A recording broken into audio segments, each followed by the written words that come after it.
And we're back with the Words and Music 2021 Keynote, How the Word is Passed. This keynote is sponsored by PEN America, the Freedom to Write. Thank you so much, PEN, for your support and for helping to keep this event and most other festival events free for these next few days. As you know, the events are free, but we are not turning down donations, and the donations will go to support the mission of One Book, One New Orleans, which produces the festival every year. For those of you who are new to One Book, One New Orleans or the Words and Music Festival, I'll give you a quick breakdown of our mission. One Book, One New Orleans selects one book every year, and we encourage everyone in the city to read the same book at the same time, with the idea that we will grow stronger as a community through a shared reading experience. But in doing that, we have to recognize that the functional illiteracy rate among our adults is much higher than the national average. So if we're going to be One Book, One New Orleans, we have to do an extra layer of outreach and make sure that folks who would normally be excluded from a community of readers are brought into the fold. So we do that through community partnerships. We develop a curriculum around the book, and we get the book and its curriculum free of charge into adult education programs, adults preparing for the high-set, low-literate adults, adults ESL programs, also incarcerated adults and teens. They're all using this book to further their literacy skills. We get the book into the ears of the blind and print handicapped through a partnership with WRBH Reading Radio. And we also make sure that literate adults who cannot afford their own books can access the book for free at their local public library, because we make sure that every branch of the New Orleans Public Library has copies. And we were so blessed in 2017 because our book that year was a little volume of poetry called Counting Descent by Clint Smith. It was an incredible collection. It was a wonderful year. It inspired so many great conversations. One of my favorite events ever at One Book, One New Orleans was the launch of a small volume of poetry written by adult learners inspired by Counting Descent that really showed us what the power of the written word could do. That year, 2017, was also the year that we began to spin off. One Book, One New Orleans was developed in 2004 as a project of the Young Leadership Council, but in 2017, we spun off and started becoming our own organization. And in those first couple of years, when we were a really young organization and we didn't know what we were doing, but we were going to make a difference, one of the people who was really instrumental in shaping that vision was one of our founding board members, David Robinson Morris. David Robinson Morris is, among other things, the author of Ubuntu Buddhism in Higher Education. He is a member of so many charitable organizations, I can't name them all. I'll just mention one that I know is very dear to his heart, that's Emerging Philanthropists of New Orleans.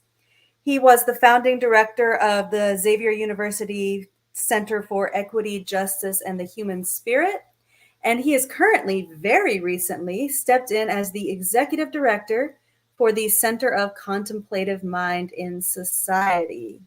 David will be joining us a little bit later after Clint Smith reads, not from our 2017 selection, Counting Descent, but from his most recent book, How the Word is Passed, A Reckoning with the History of Slavery in America. Now, I have been following Clint's career after Counting Descent because that volume of poetry knocked me off my socks.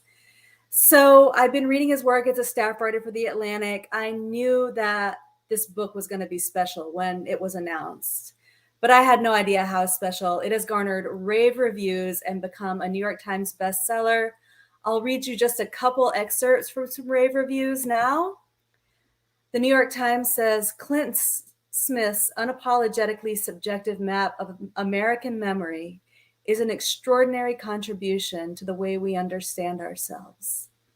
And NPR says, in rich, evocative language, Smith synthesizes firsthand research, textual sources, and interviews as he weaves a lyrical and precise tapestry of the truth of America's past that many would like to continue to hide. The detail and depth of the storytelling is vivid and visceral, making history present and real.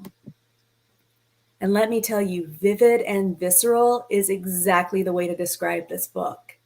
This was one of those books that I had to read a chapter and then step away for a few days and think and process and come back, read a chapter, think, process, step away.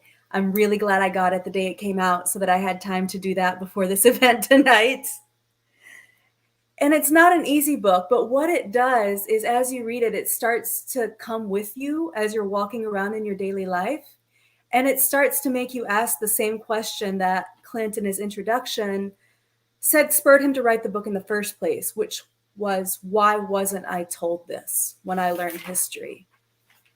And I think that that is really the greatest power of this book, How the Word is Passed, is that it challenges us as readers to think about the stories that are hidden right in front of our eyes. And I'm so proud and honored to introduce keynote speaker tonight, Clint Smith. Thank you so much for having me. It's a pleasure to be here. I'm excited to be in conversation with you, David. Likewise, Clint. Thank you. I believe we're going to have a short reading from you, and then we'll go into our conversation. Yeah, so I, as people may or may not be familiar, I'm from New Orleans, born and raised. New Orleans is my home. And the origin story of this book is that in 2017, I was watching the Confederate statues come down, statues to Robert E. Lee, P.G.T. Beauregard, Jefferson Davis, and was watching these statues come down and thinking about what it meant that I grew up in a majority Black city in which there were more homages to enslavers than there were to enslaved people. And that, to get to school, I had to go down Robert E. Lee Boulevard. To get to the grocery store, I had to go down Jefferson Davis Parkway, that my middle school was named after a leader of the Confederacy, that my parents still live on a street named after someone who owned over 150 enslaved people. And the thing is, we know that symbols and names and iconography aren't just symbols.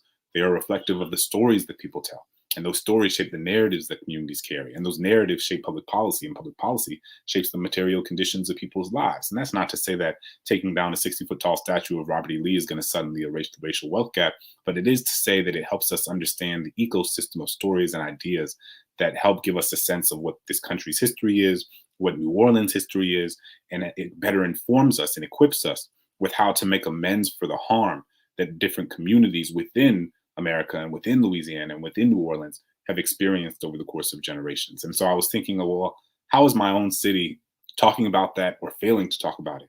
The historian Walter Johnson says of New Orleans, the whole city is a memorial to slavery. And I took that seriously, right? Slavery is in the levees enslaved people built. It is in the roads enslaved people paved. It is in the buildings enslaved people constructed, in the cemeteries, often the unmarked cemeteries where enslaved people are buried. And so I was thinking about, well, how does this city, how does my home talk about or fail to talk about its own relationship to this history? And then got curious and started thinking about how this country talks about or fails to talk about it. And I give that preface because it gives context for what I'm about to read, which is a brief excerpt from the book, sort of adaptation from the book. And people may know, given Megan's very generous introduction, I came to writing as a poet. My first book was a collection of poetry. And poetry for me is the creation of art, but it is also the mechanism and means through which I do my best thinking. Because poetry at its best, I think, teaches me to pay attention. And that is what I brought to this book, was a desire to look around and pay attention to what are the places, what are the stories, what are the who are the people whose stories have not been told, right? It's not that these people or these places or these stories weren't there. It's just that they have not often been lifted up in the same way. And so sometimes what happens is when you're a poet writing nonfiction, you'll write a poem and then you'll change the paragraph, the stanza into paragraphs, and you'll throw it in at the end of your chapter and hope that your editor doesn't notice. And so that was the case for this one. This was a poem that I wrote in the early stages of thinking through this book. And in many ways is it was the entry point to having a level of clarity about what I was trying to explore in this project. And so I'm gonna share that with you all, and then we will hop into conversation. Growing up, the iconography of the Confederacy was an ever-present fixture of my daily life. Every day on the way to school, I passed a statue of P.G.T. Beauregard riding on horseback, his Confederate uniform slung over his shoulder, and his military cap pulled far down over his eyes. As a child, I did not know who P.G.T. Beauregard was. I did not know he was the man who ordered the first attack that opened the Civil War. I did not know he was one of the architects who designed the Confederate battle flag. I did not know he led an army predicated on maintaining the institution of slavery. What I knew is that he looked like so many of the other statues that ornamented the edges of this city, these copper garlands of a past that saw truth as something that should be buried underground and silenced by the soil. After the war, the sons and daughters of the Confederacy reshaped the contours of treason into something they could name as honorable. They called it a lost cause, and it crept its way into textbooks that attempted to cover up a crime that was still unfolding. They told us that Robert E. Lee was an honorable man, guilty of nothing but fighting for the state and the people that he loved, that the Southern flag was about heritage and remembering those slain fighting to preserve their way of life. But see, the thing about the lost cause is that it's only lost if you're not actually looking. The thing about heritage is that it's a word that also means I'm ignoring what we did to you. I was taught the Civil War wasn't about slavery, but I was never taught how the declarations of Confederate secession had the promise of human bondage carved into its stone. I was taught the war was about economics, but I was never taught that in 1860, the 4 million enslaved Black people were worth more than every bank, factory, and railroad combined. I was taught that the Civil War was about states' rights, but I was never taught how the Fugitive Slave Act could care less about a border and spell Georgia and Massachusetts the exact same way.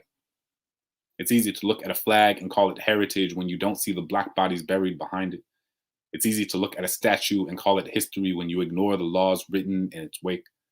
I come from a city abounding with statues of white men on pedestals and Black children playing beneath them, where we played trumpets and trombones to drown out the Dixie song that still whistled in the wind. In New Orleans, there are over 100 schools, roads, and buildings named for Confederates and slaveholders. Every day, Black children would walk into buildings named after people who never wanted them to be there. Every time I returned home, I would drive on streets named for those who didn't think of me as human, go straight for 2 miles on Robert E. Lee, take a left on Jefferson Davis, make the first right on Claiborne, translation, go straight for 2 miles on the general who slaughtered hundreds of Black soldiers who were trying to surrender, take a left on the president of the Confederacy who named the torture of Black bodies the cornerstone of his new nation, who mounted the heads of rebelling slaves on stakes and spread them across the city in order to prevent the others from getting any ideas. What name is there for this sort of violence? What do you call it when the road you walk on is named for those who imagined you under a noose? What do you call it when the roof over your head is named after people who would have wanted the bricks to crush you?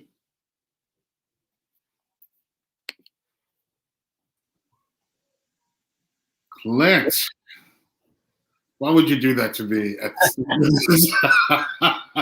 Whoa. Yes. Yes. You know, in your reading of that poem and in the reading of How the Word is Passed, what I continually go back to is a quote by Black theologian M. Sean Copeland. And she says that we all live and work in houses haunted by the ghost of slavery, right? And that is exactly what you have illuminated for us, both in your words tonight and in your writing of this book. Thank you. You know, and what it also brings to mind is I just finished reading Nothing Personal by James Baldwin's essay. And what he says about America is that we live a lie.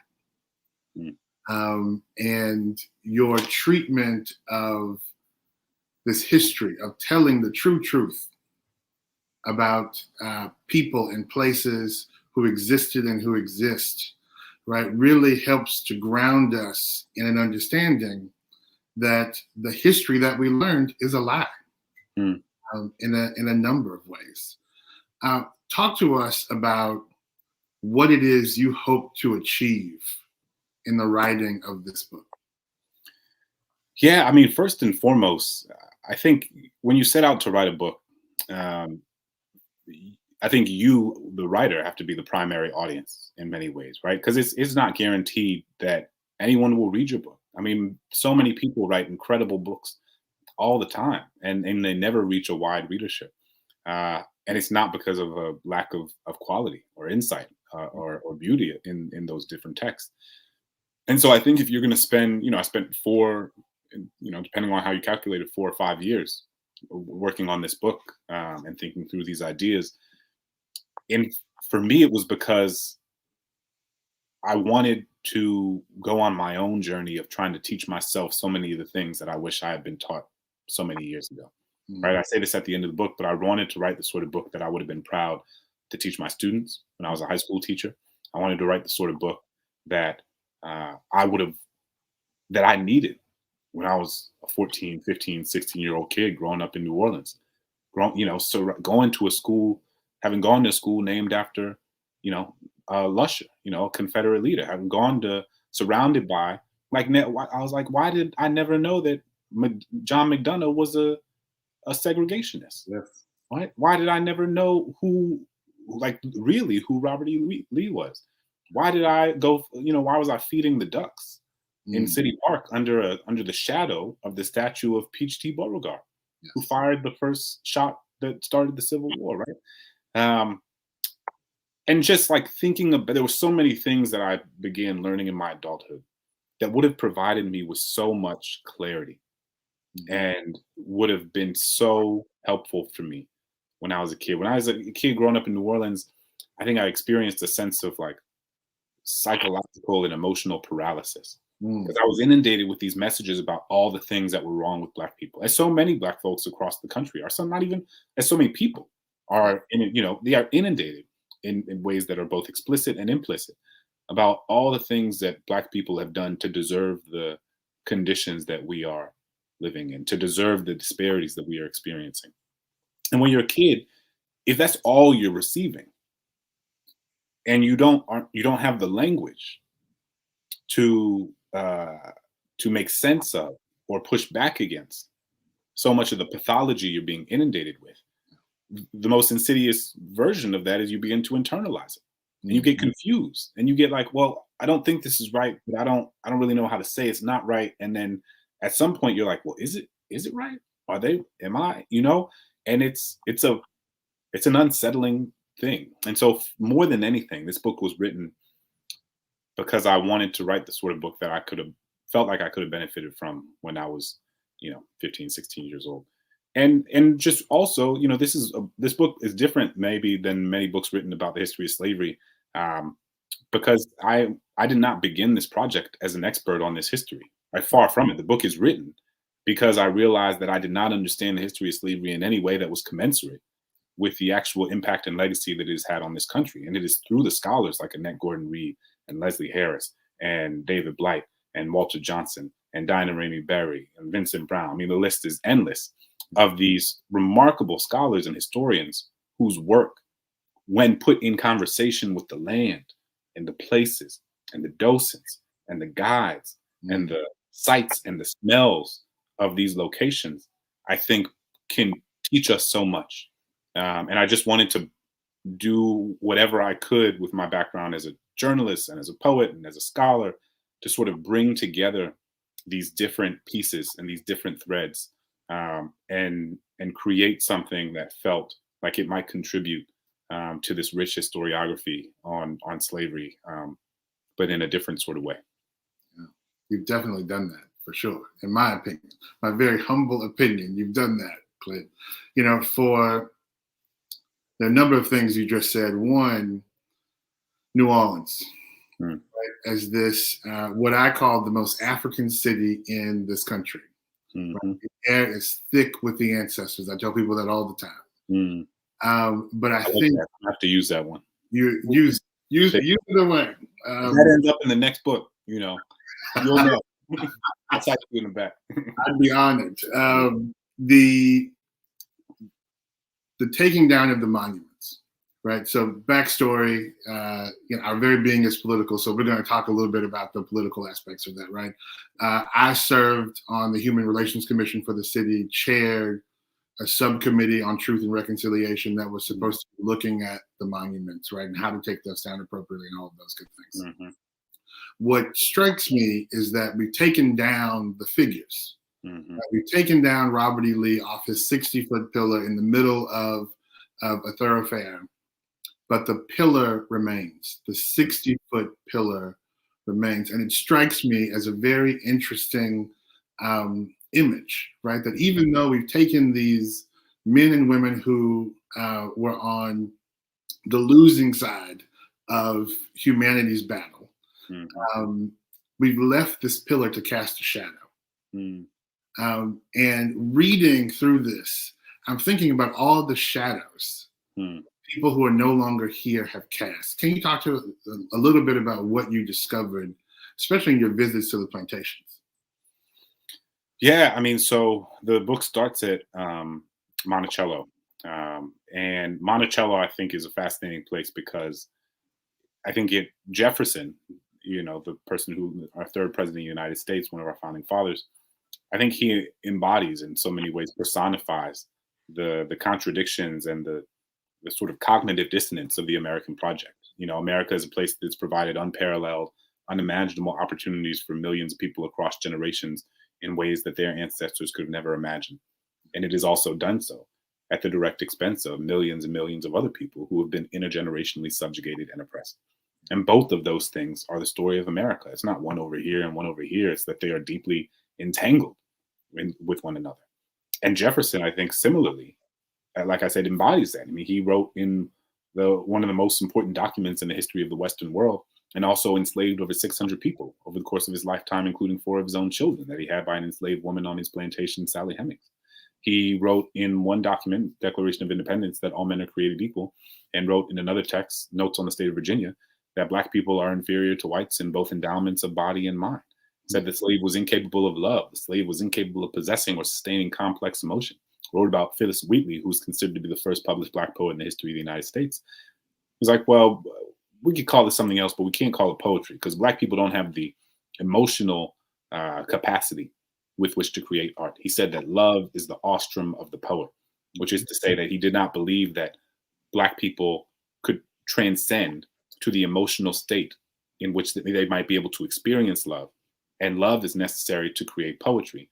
And so, about the transitive property, Black people cannot create poetry because they only experience the sort of carnal delights of the flesh, right? And I think about that, and I think about how that's a version of Jefferson that I was never taught, right, in my K-12 education. And I think about how for so long it reflects the idea that we are so committed to telling a story of American exceptionalism that we suppress stories that make us look unexceptional. Yes. So when I go to Monticello, part of what I'm trying to understand is, well, how does this institution that is committed to preserving the legacy of this man, what sort of legacy is it preserving, right? And how full or honest and transparent is it about what the totality of this man's legacy is?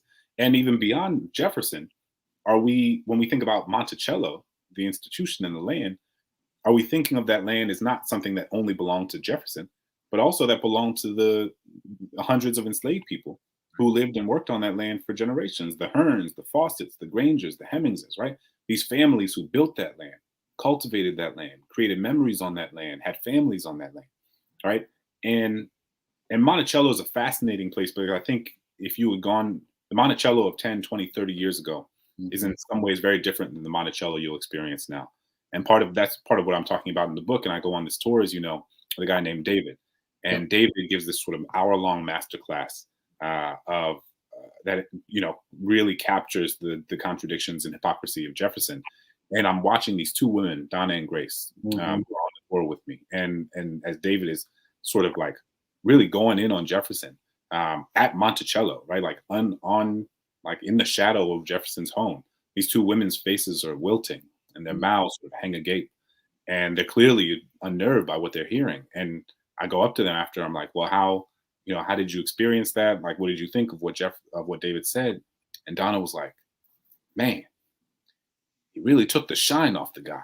He was like, I had no idea Jefferson owned slaves. I had no idea Monticello was a plantation. And these are folks who bought plane tickets, rented cars, got hotel rooms, who came to this place as like a pilgrimage to see the home of one of our founding fathers, and had no idea that he was someone who enslaved over 600 people over the course of his lifetime.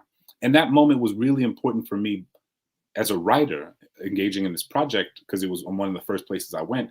because it made clear that this book had to be in conversation with other people, right? It couldn't just be me going to these places and my extended reflections and meditations on these sites.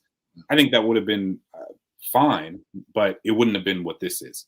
Mm-hmm. And it had to, because the conversations with the visitors and the guides and the descendants, that is what reflects the heterogeneity and the plurality of our public consciousness around slavery. That, like, so many people understand slavery in so many different ways because we engage or fail to engage with it in so many different ways across this country. And so, yeah, I mean, the plantations were central, and especially Monticello, I think, even just intellectually, in helping me orient the project. And I think it's interesting to put Monticello in conversation with a place like Whitney, which is my was at the second chapter, which is, you know, in some ways Monticello is catching up to what the Whitney was founded on doing, right? And those in the audience who've been to Whitney know that it's a place that is surrounded by a constellation of plantations, where people will continue to hold weddings and celebrations and ceremonies, where some people still continue to use the slave cabins as bridal suites for these weddings. And it is a place that fundamentally rejects the idea that a plantation can be understood as anything other than an intergenerational site of torture. Yes. And we have to lift up the fact that this plantation was a site of torture and exploitation, while also lifting up the humanity and the personhood of the people who were subjected to that violence. So, yeah, I think there's so much to learn in different ways from each of those places. Yeah. I love that. I tend to be plantation averse, right? And even the Whitney, and I love the folks who put the Whitney together, right? But I cannot step foot on a plantation. Say more about that. It feels to me, I was preparing for a trip once to go to Ghana, and I went to a psychic, and the psychic said, "You're not ready to go there now because the land holds too much emotion for you, and it will overtake you." And I feel the same, a strong person, but I feel the same about a plantation. That energy is still there. The joy is there as well, right? So when we talk about enslaved people, we talk a whole lot about their suffering, right? And you do a really great job of bringing out, these are people who were married, who wed, who courted, who had children, who played marbles, right? There's a humanity there, but there's also this deep sorrow. And for me, quite frankly, that sorrow turns into a rage. And so I am so angry that this happened, right? That I have to stay away from those places and spaces. And the one time I did go to a plantation, which was in Natchez, I went with my great-grandmother, who was alive then. I was a kid, and her three sisters. When was your great-grandmother born? Do you know? My great-grandmother and her three sisters were. When was she born? She was born in 1920. So she was not an enslaved person, but came from formerly enslaved people in Alexandria, Louisiana. We go to this plantation, and we are followed at one point by a white cat at the big house and a black cat leading us back to the slave quarters. And the feeling there, I felt people there, right? And I said, I can't ever do this again. I don't ever want to do this again. Right? But the history of torture on those places, these are not, it's almost like me wanting to go and visit an operating room, right? After the operation is done and the carnage is laid there on the table. Don't that's me though, right? But what I do want to raise up in this conversation is the point you make about Black humanity. And I happen to be from Galveston, Texas. You have a chapter in the book about Galveston. So reading this chapter, I felt home, and I've celebrated Juneteenth my whole life, parades and all of that good stuff there. But you lifted up two of our family friends, Sue Johnson, Miss Sue. Look at that. And Reverend Simpson. little known fact, Sue and Reverend Simpson were once husband and wife. And and wow. Yes. What a revelation. What a revelation, right? It's in the book tour. Wow. That's wild. It's crazy. This is like a twist in, at the end of a book. Right. It's like, and then they were married. Man, that's wild. These two, for people who haven't read the book, that's like two people who feature in the Galveston chapter. Yeah. And I spent time with, and they exist in the chapter separately. Yeah. And then now I find out they used to be married. That is wild. Man, okay. Yeah. I love this insight. Breaking news. They have two children, one of which was a high school very close friend, and is still a good friend who lives in Houston. And you raised Central High School there in Galveston, right, where my grandparents graduated from. In that building, I was sharing with a friend tonight that my grandfather is all over the walls there. He was like a sports phenom. And it was the place where we held my grandmother's repast in that gym. So I'm reading that chapter and it's home. Cross-pollination all over the place here. Right. But it's also at Sue's feet where a number of Black children in Galveston learned that we are the people of humanity's birth. Right? And we never questioned our humanity because we knew who we were.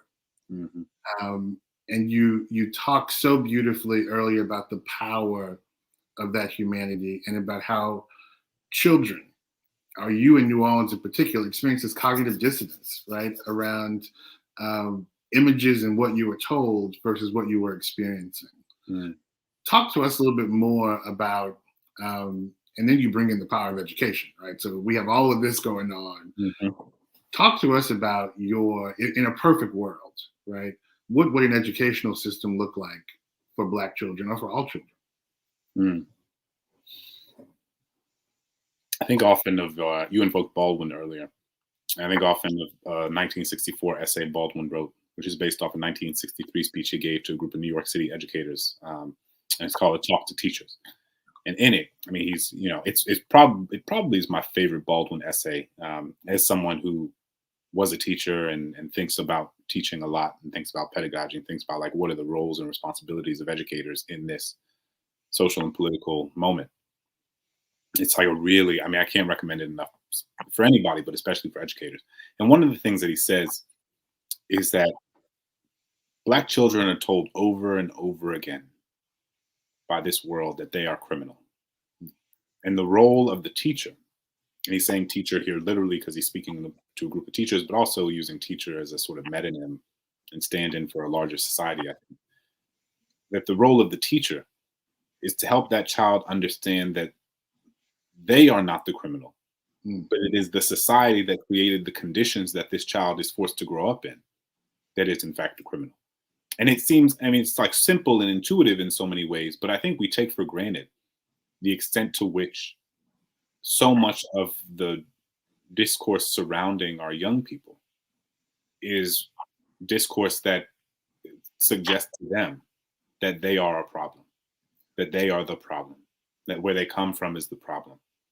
And like, there's very little engagement or analysis with them to help them understand the social and historical factors that created the conditions of their community, right? Like, I think I've been teaching in prison for the last several years, and teaching in prisons and jails, most recently in DC jail. And I always remember a conversation I had with one of my students. There's a group of 18 to 24-year-olds. And with one of my students who had read Richard Rothstein's The Color of Law, which is a book about the history of housing segregation in the United States and the way that state-sponsored housing segregation has intentionally created, is responsible for the wealth gap between Black and white people in profound ways. And he had read this book, and we were talking about it. And he was like, Smith, like nobody taught me this. Like nobody told me this. And it was a text that helped this young person, this young man, who grew up in Washington, D.C., understand how his community came to look the way that it did, in a way that a text had never done, right? And it helps provide a level of context and a level of clarity about how he and others and his friends became entangled in the criminal legal system. Because if you are growing up in a neighborhood that has been intentionally and perpetually and intergenerationally stripped of access to resources and capital and upward mobility, and like the way housing segregation and redlining worked is they literally wouldn't let you buy a home in a better neighborhood. Yes. So you were stuck. You were stuck. And then they didn't put social services in those neighborhoods, and they didn't often wouldn't hire you if you came from those neighborhoods. There weren't enough jobs in those neighborhoods. And so then people become involved in criminal activity, largely because of desperation, largely because of a lack of other options.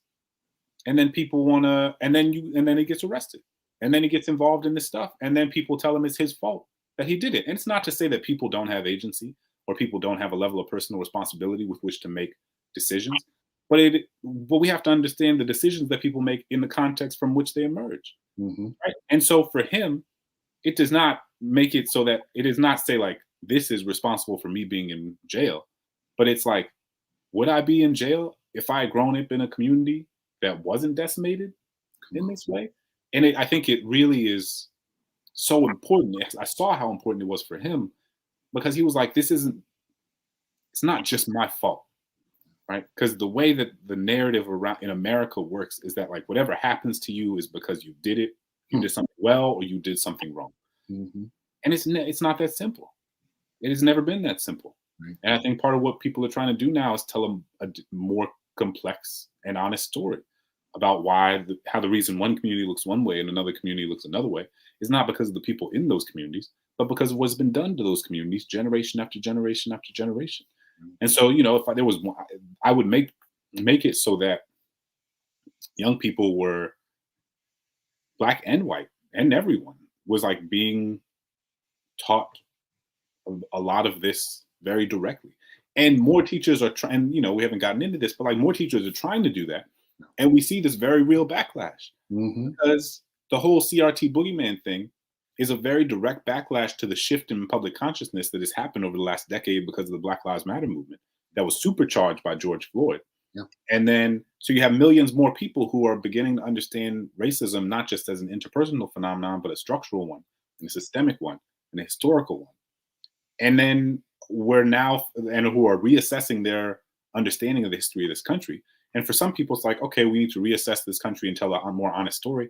And for some people, that reassessment represents an existential threat, right? It is like a threat to their sense of self. Like if we tell a different story about this country, I have to tell a different story about myself. Yes. I have to tell a different story about my family. I have to tell a different story about my community and why I have the things that I have and how I got those things.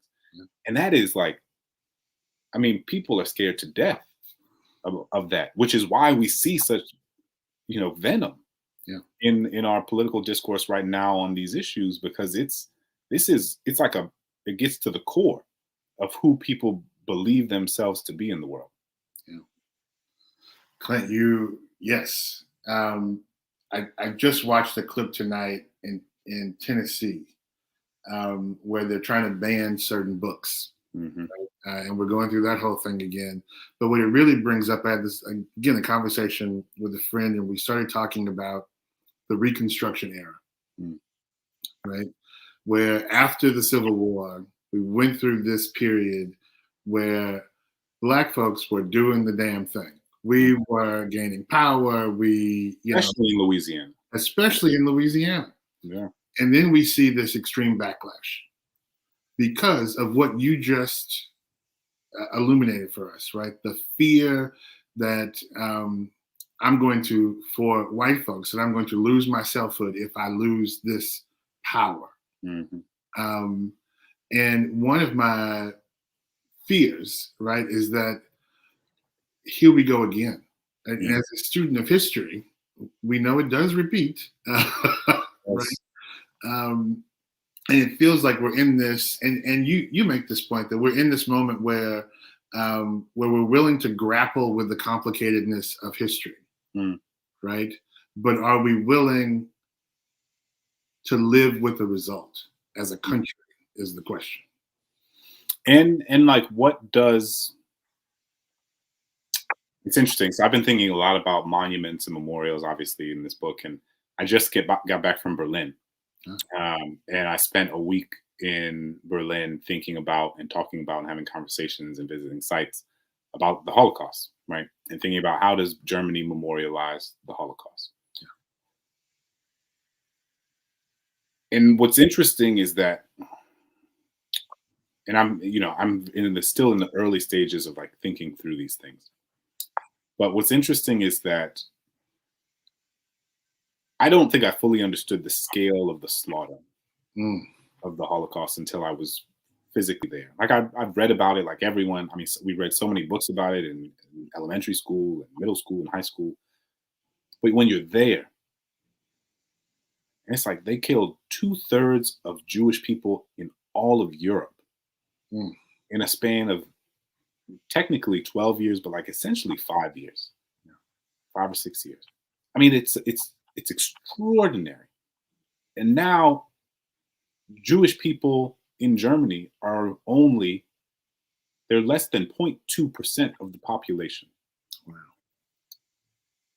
So when we think about what's interesting is when I talk to Jewish people in Germany, and I'm like, and I ask them, why do they think that Germany is able to create this, vast ecosystem of memorials and monuments to the Jewish people in ways that America is not able to Black people?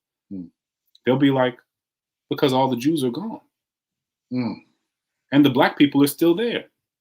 Damn. So like, you committed crimes against humanity, and it's one thing to create memorials when a group of people in some ways has become a historical abstraction.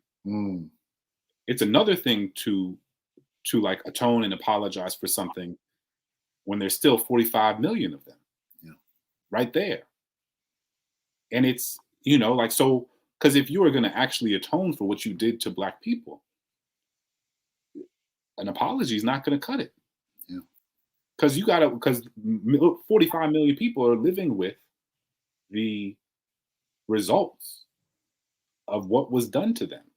So like, if we're really going to make amends, I say more than anybody, monuments are important, memorials are important, apologies are important, education is important.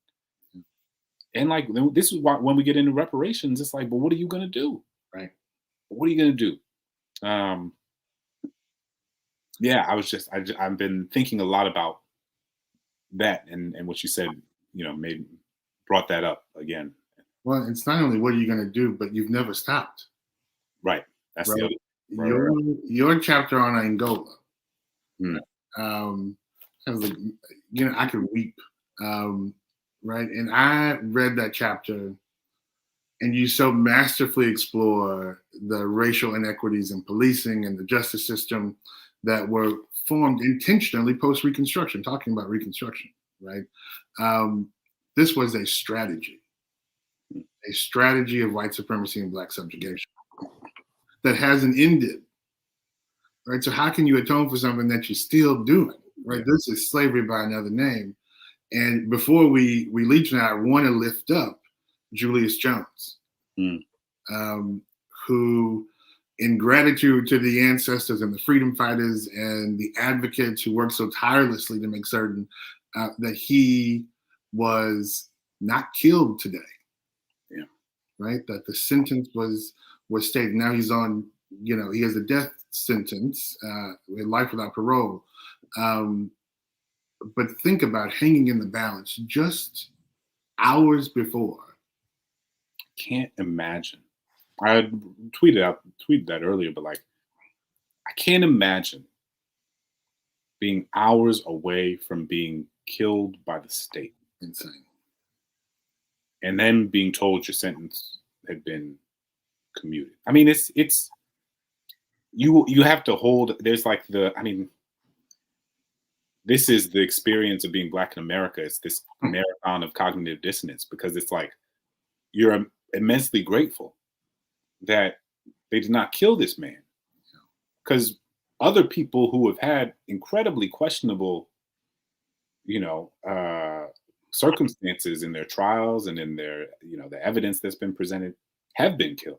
Yes. I mean, I think it's one out of a study a few years ago found that 1 out of every 25 people, just like, was that 4%? 4% of people on death row are innocent.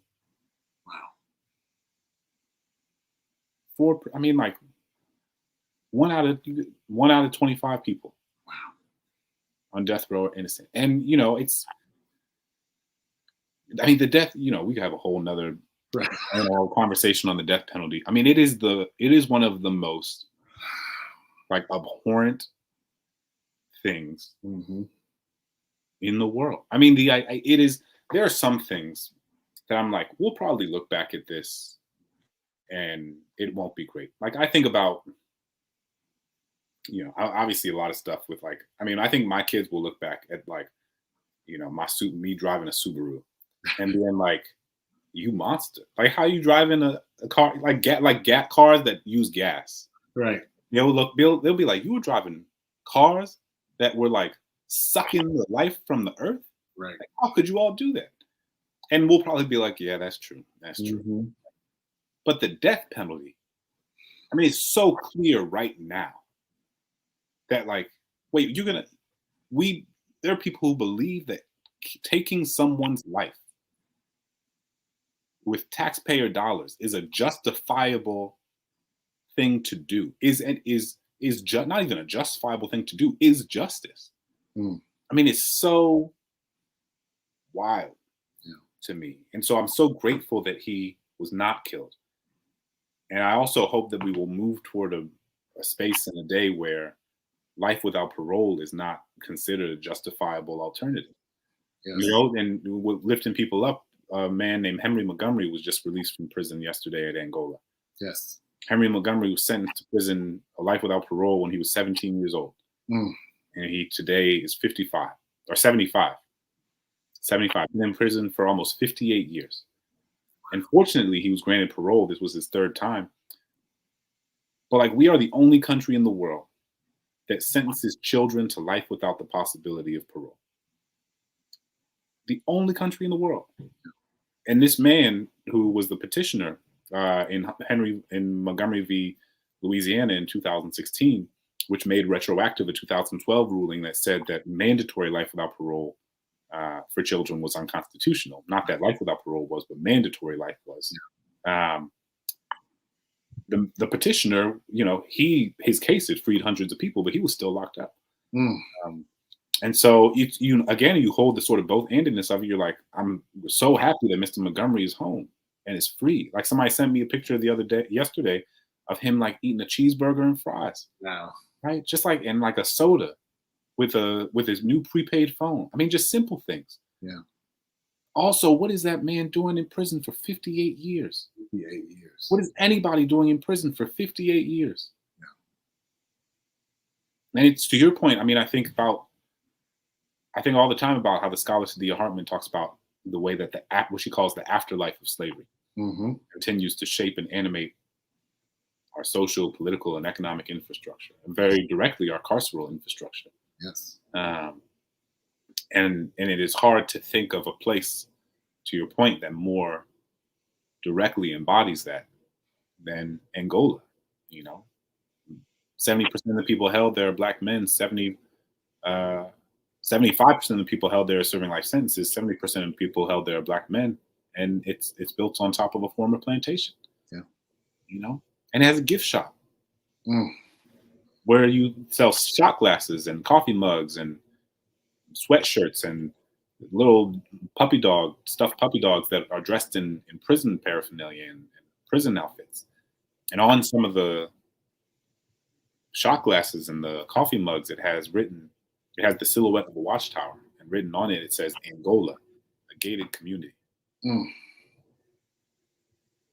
make a mockery of and belittle the lives of the thousands of people the tens of thousands of people who have been held there over the course of generations. I mean, there's a particular level of insidiousness. Yes. And it brings up, I was having a conversation last night and thinking about the relationship between racism, white supremacy, and capitalism, right? And like that this prison turned plantation that continues to incarcerate disproportionately Black people has a gift shop where you can take physical objects and artifacts and you can purchase them and like bring them home as souvenirs from a site of torture and exploitation. And I invoked Germany earlier, but like if you went to Germany and you had the largest maximum security prison in Germany, and it was built on top of a former concentration camp in which the people held there were disproportionately Jewish, that place would be a global emblem of anti-Semitism. And it would be right. It would be abhorrent. It would be disgusting. We would never allow a place like that to exist because it would so clearly run counter to all of our moral and ethical sensibilities. I was just in Berlin. I went to the Sachsenhausen concentration camp, and I was standing on that concentration camp outside of Berlin. And I was like, I tried to do the thought exercise of like, what if this was a prison? I couldn't even bring myself. I almost wanted to throw up thinking about it. But like that is what we do in the United States. We put people we hold Black men for life on land that was once a plantation, where Norris Henderson, who I went there with, who was incarcerated for almost 30 years. A lot of folks know Norris in New Orleans. And we were there, and we were there together. And he was like looking at his hands. He was like, Clint, I can't explain to you what it felt like to work in fields picking cotton for 7 cents an hour on the same land that my ancestors might have been picking cotton 200 years ago. Like they feel it in the incarcerated and formerly incarcerated folks at Angola feel this history in their bodies. Yes. It is the scars on their hands, the calluses on their hands. Yes. It's this history is there, but it's all around us. Yeah. Everywhere. And for them, it's not history. It is a present reality. Yeah. That's the trick with history. It's never past. The past is never past, right? Faulkner said some questionable things, but he got that one right. He got that one right. He did.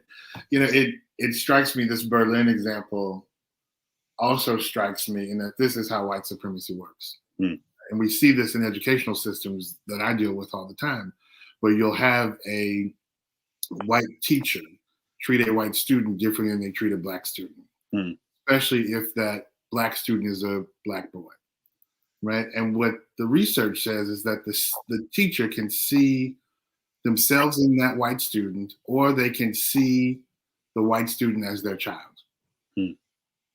right? And I think perhaps the same thing is going on in Berlin. To do that to someone else who looks like you causes something to happen to you, right? Where here, we don't look like white supremacists. I think that would be a different reaction.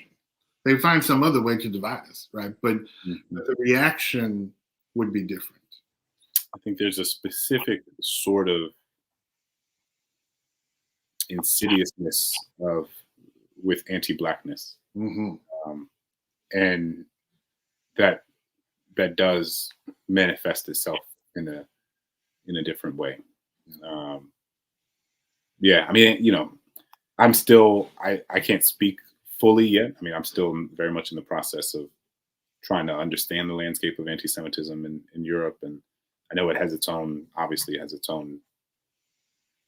horrific and insidious history. But yeah, no, it is. I mean, these are the things, and I'm interested right now in kind of like, to the extent that I'm thinking of what maybe the next book is. I'm curious what like an international iteration of this project would be like. Well, how do different countries who've committed crimes against humanity Yes. account for their actions. Like, what are they doing in South Africa? What are they doing in Rwanda? Yes. What are they doing in Japan? What are they doing in England? What are they doing in, Belgium? What are they doing in Australia? What are they doing in Canada? Um, you know, so we'll see. I'm out here talking about the next book. I'm still tired from this book. We want the next book, Clint. We want the next book. Yeah. I love that. The central question for me in all of my research is, what does it mean to be a human being? Mm-hmm. And in what you were just describing, the question for me would be, who do you describe the moniker human to? Right? And how is that still living out today, if there was a point? Right? We're clearly seeing it here in this country. Right? That we are still, as Black people, still fighting to be seen as fully human, while knowing that we are fully human because we are the people of humanity's birth. There's this whole system, though, that is built up to dehumanize, right? And there's a bucking against that we have to do. Or as I like to tell people, you just got to burn the whole damn thing down. But I don't think that's that may not be the full answer, Clint. So what do we do, in your opinion? What do we do? How do we move forward?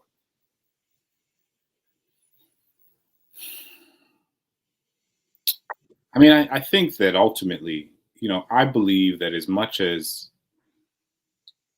so much of our, media and political discourse is dominated by folks who seemingly are antagonistic toward any sense of curiosity or empathy or humility, that there are more people who are curious, who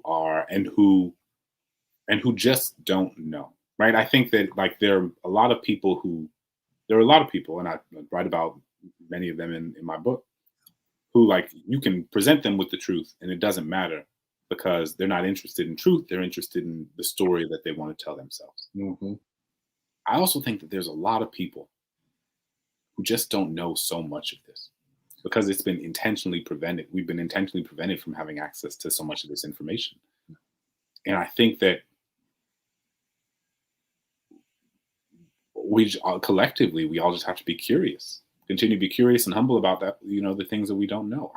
Right now, I'm part of what happened in writing this book was I recognized how little I actually know about Indigenous history, right? And so when people want to tell a story that is more holistic and inclusive of Indigenous people, why would I see that as a threat to the story that I've been told about America before? I should be like, oh, how remarkable that the story of America is becoming more complicated and expansive than it was before, and that's across issues. So I think that we just have to continue to move with curiosity and humility. I think one of the things that the docents and guides that I met at so many of these places do incredibly well, and what I tried to model the sensibilities of the book after, is to extend generosity and grace. Yes. But also demand accountability and responsibility. Mm-hmm. Right? I'm not gonna think of Yvonne Yvonne Holden at the Whitney, or Damaris Obi in New York, or David Thorson in Monticello, or Norris, at Angola. These folks they're not gonna judge you for showing up and not knowing something. But once they share that information with you, it's your responsibility to sit with that and not run from it. Yeah, I love that. I tell my students all the time, once you've heard it, you can't unhear it, and now I can hold you accountable for it. There it is. Right? And that's important. Now I have some curious questions for you, right? That I'm sure everyone is just curious about. What are you reading? What am I reading right now? I just finished Ulysses S. Grant's biography. Oh, wow. By Ron Chernow. I don't know if it's Chernow or Chernow. He's most famous for writing the Hamilton biography, which obviously became the musical. But his biography of Grant, which I think came out in 2017, It might have been 2019. It's extraordinary. It is. I mean, I listened to the audiobook. That's like a big thing for me during the pandemic. Is I spent a lot more time, and I have 2 young kids now, and so like so much of my evenings is like picking stuff, cleaning and laundry and dishes, and so I get in a lot of audiobook time then. But it was just like this really remarkable biography of this man who, like, I mean, we don't talk about Grant as one of our great presidents, but this man won the Civil War, decimated the Klan, at least that period of time's version of the Klan before they would reemerge later. Decimated the Klan, pursued Reconstruction when a whole bunch of people were telling him he shouldn't. And like, I mean, that alone is like a pretty remarkable legacy. But there was a lot of corruption in his administration, and I think that is what he gets known for, being like a drunk and corrupt, which is, Chernow does this remarkable job of outlining how that's such a narrow conception of who Grant was. What else am I reading right now? I keep a list. This is why I keep my list on my. It's on my other one. What's another good one I've read? I just read poetry book Cardinal by Tyree. Okay. Really, I think for folks who don't read a lot of poetry, it's also a great collection to read. A remarkable, like, Black Southern poet, guy from North Carolina. Incredible work. It's called Cardinal. I'll do one more. What's one more? And then I got to shout out the 1619 Project. Yes. Yesterday. Shout out to Nicole Hannah-Jones and the New York Times Magazine team. I'm honored to be a contributor to this. Just like a remarkable anthology of work from some of the best writers in the game today, and I'm just very humbled that they let me be a part of that. And they also have a children's book, which is also excellent. So those are a couple things. I love that. I've ordered my copy of 1619, and I'm waiting for it to come in. Anxiously waiting for it to come in. Tell us, in our remaining time left, you've mentioned your kids a couple times, and what I know about friends who are new parents is that they have all of these hopes and dreams for their children, right? And those hopes and dreams are necessarily tied into this idea of America and how we hope it will transform over time. What's your hope for your children and the country they'll inherit?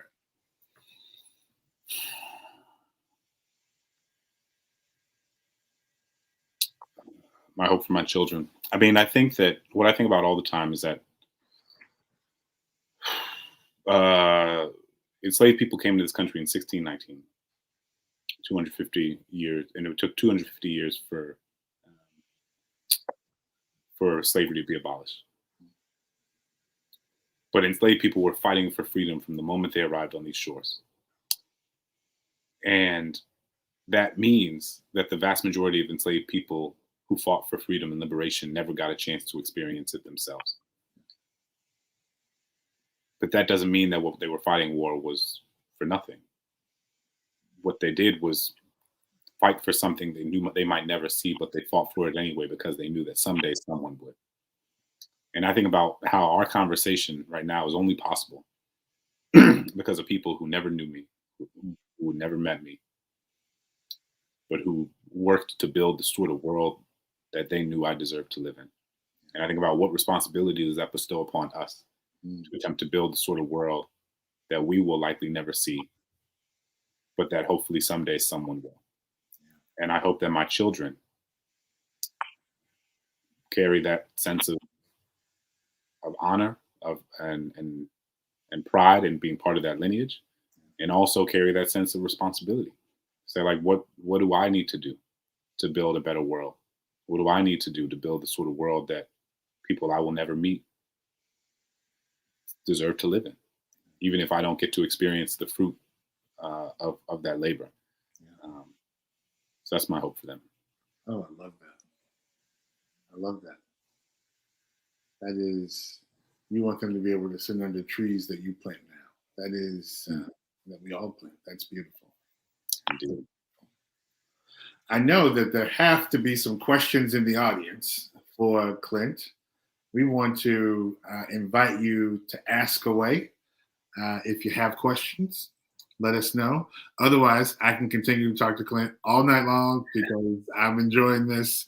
The only thing I'm missing, Clint, is 3 fingers of bourbon and an ice cube. I have a hard out in 2 minutes because I have another event after this. Perfect. So Megan, we're going to invite Megan back. Wow. Thank you so much. And I just want to point out, it's so beautiful that you ended talking about the 1619 Project, because we are actually collecting copies of the 1619 Project here at One Book, One New Orleans. And we will make sure that if you guys get those and donate them to us, that we get them to folks who would normally not be able to afford to own such a beautiful and rich collection. So you can pick that copy up in the virtual bookstore, along with a copy of How the Word is Passed and a copy of David's book as well. It's also in that bookstore. Clint, David, thank you so much. We do actually have one question in your, which is, how did you tend to your spirit in these tortured sites, or as you toured the sites? And I think it is tied to the last question, which is my children. I think that when I have a 4-year-old and a 2-year-old who were younger versions of that throughout the process of writing this book. The book is as old as my oldest is, or the beginning of the book began. I began writing the book the same month my oldest was born. And you come home and there was no time to like wallow in what I had just experienced, because I had to pretend to be a brachiosaurus, right? I had to get on the ground and be a pachycephalosaurus and be a brachiosaurus and be a triceratops. I mean, I learned more about dinosaurs in quarantine than I ever thought was possible. But it's my kids and my family. I feel grateful for them throughout this process. Thank you so much. Yes, I can name a dinosaur for every letter of the alphabet. It's my fun bar trick. Yeah. I can't even do that. Oh, I need to get on that. Well, hopefully when the next book comes out, you'll come down to Words and Music in person in New Orleans. We'll pour 3 fingers of bourbon and David will do it again. There we go. Thank you, Clint. Thank you, Megan. Thank you. Thank you all so much.